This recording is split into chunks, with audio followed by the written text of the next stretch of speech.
This video is about Zillow, not the lawsuit, not what's going on right now with antitrust, the RICO Act, none of that. This is about how Zillow is creating a bad environment amongst real estate agents, giving real estate agents a bad name through their actions. We have the flex teams, and if you're on a flex team, you can be mad at me. I'm not saying every single flex agent. Some of them are just fine. They're good agents, whatever. But here's what it's creating.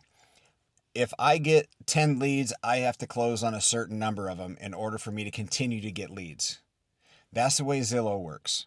They reward you for getting deals done, which I get it. That's business, right? But here's the problem. In our business, we've always tried to work with ethics. We've always tried to ask the right questions. Part of that lawsuit over a year ago that came out was that you had to sign a document before you show homes. And that document, you need to ask them if they have a real estate agent that they're working with. Well, what is happening? People are clicking the link. They just want to see the house. They have to sign this piece of paper in order to see the house. Next thing you know, they're under contract with a Zillow agent, even though they were going to work with another agent. If I have to close leads, I'm less likely to ask them, hey, do you have a real estate agent you plan on working with? When I was paying for Zillow leads 4 years ago, I quit paying for Zillow leads because 90% of the people that called me already had an agent.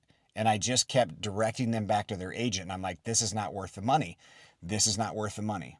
Because I wasn't about to steal somebody's client. That's just not who I am, not what I'm going to do. Now, with Zillow, it's creating a lot of that.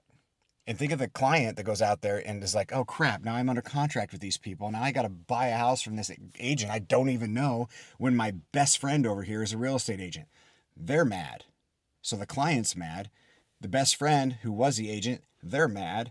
It creates a lot of hostility in the market.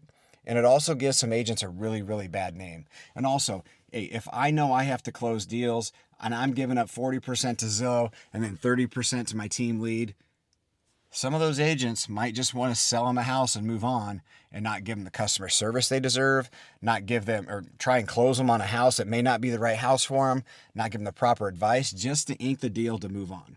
Not all of you agents do that, but it's more likely that's going to happen. That's going to give agents an even worse name than we already do. It's going to cause a lot more contention between agents in the market, and it's just not a healthy environment.